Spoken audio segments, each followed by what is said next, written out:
नमस्कार, capital TV Uttar Pradesh देख रहे हैं आप। मैं हूं आपके साथ सोनाली जोशी। यूपी विधानसभा चुनाव से पहले आरपीएन सिंह के भाजपा ज्वाइन करने से समाजवादी पार्टी की सीटों का समीकरण बदलता दिख रहा है।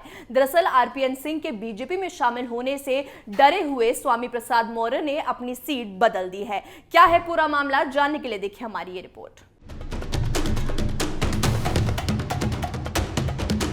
डर इंसान का सबसे बड़ा दुश्मन होता है। डर अच्छे खासे इंसान की ताकत छीन लेता है और डर जब कुर्सी का हो तो फिर क्या कहना। अपने डर के कारण नेता अपनी सीट तक को छोड़कर किसी दूसरी सीट से चुनाव लड़ते हैं। कभी भी सीट खोने के डर से नेता पार्टी तक बदल लेते हैं। ऐसा ही हुआ है यूपी के लोगों की सरकार में मंत्री रहे स्वामी प्रसाद मौर्य के साथ। पहले तो मंत्री की कुर्सी के लालच में उन्होंने बीजेपी का दामन छोड़कर सीधे साइकिल की सवारी शुरू कर दी। आरपीएन सिंह के बीजेपी में शामिल होने के बाद से लगातार सस्पेंस था कि आखिर स्वामी प्रसाद मौर्य किस सीट से चुनाव लड़ेंगे, लेकिन अब उस सस्पेंस से पर्दा उठ चुका है।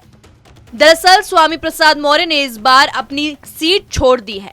अब स्वामी पडरौना की जगह कुशीनगर की फाजिल नगर सीट से चुनाव लड़ेंगे। जानकारों की माने तो आरपीएन सिंह को पडरौना का राजा कहा जाता था। इस सीट पर उनकी अच्छी पकड़ है, इस पर उनका काफी इफेक्ट रहा है। तब से इस बात को लेकर सस्पेंस था कि आखिर क्या स्वामी प्रसाद मौर्य इस सीट से चुनावी मैदान में उतरेंगे या फिर नई सीट की तलाश करेंगे, क्योंकि आरपीएन सिंह के बीजेपी ज्वाइन करने के बाद से ये सीट स्वामी के लिए सेफ नहीं रह गई थी। दरअसल ऐसी खबर थी कि अगर स्वामी प्रसाद मौर्य पडरौना सीट से चुनाव लड़ते तो उनके सामने बीजेपी की ओर से आरपीएन सिंह या उनकी पत्नी चुनाव में होती। अगर ऐसा होता तो चुनावी नतीजों से पहले ही परसेप्शन की लड़ाई में स्वामी प्रसाद मौर्य मात खा जाते और इसका असर चुनावी नतीजों में देखने को मिल सकता था। फिलहाल बीजेपी ने अब तक पडरौना से उम्मीदवार का ऐलान नहीं किया है, मगर उम्मीद जताई जा रही है कि इस सीट से आरपीएन सिंह पर दांव लग सकता है।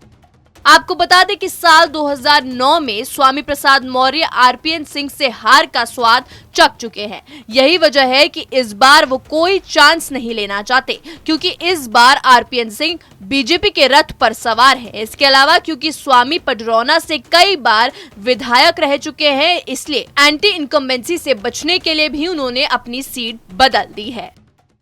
स्वामी इस बार अपनी नैया को पार लगाने में कामयाब होते हैं या नहीं, ये तो अब 10 मार्च को आने वाले नतीजों में पता चलेगा। इस रिपोर्ट में मेरे साथ इतना ही। बने रहिए कैपिटल टीवी उत्तर प्रदेश के साथ। नमस्कार।